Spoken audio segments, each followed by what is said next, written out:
I'm Lola Luz Biminda, and I would like to share with you stories and history of Luzon. The name Luzon is derived from the Tagalog word lusong, a large wooden mortar used in dehusking rice.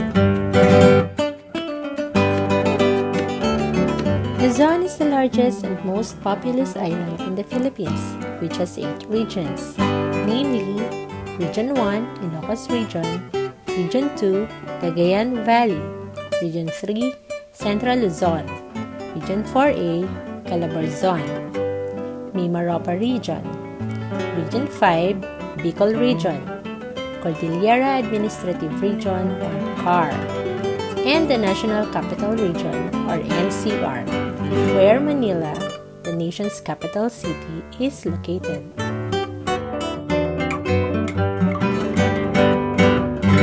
Luzon is abundant for various crops, cuisine, food offerings, dishes, and delicacies such as mountain river cuisine. We have boneless bangus, biya, ayungin, tilapia, tawilis, and tinapa. For the ritual food offerings, there are pinikpikan, patag, pinuneg, kiniing na manok, pinaod, and tape. For rice dishes and rice cakes, we have bringhe, arroz caldo, patopat, dudol, tupig, inatata, puto, suman, kalamay, and kakanin.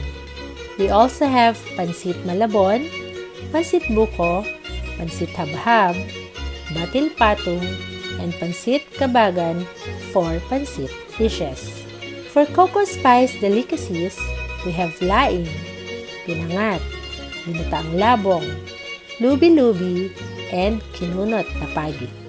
We also have buro, dinengdeng, atsara, tuba, tapoy for fermented produce. And for meat dishes, we have pigar-pigar, kaleskesan, igado, lunis, longganisa, sisig, lechon, adobo, and pinuneg. Luzon is abundant for various local root crops such as rice, corn, coconut, garlic, onion, sugarcane, coffee, cacao, banana, and different fruit-bearing trees. One of the local dishes in Luzon that is originated in the Cordillera Administrative Region in the province of Benguet is kiniing. Kiniing is an Ibaloy word meaning smoked or sun-dried.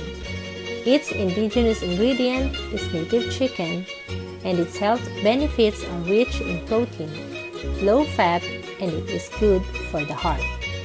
The Cordillera adapts meat preservation, which is all part of the native delicacy.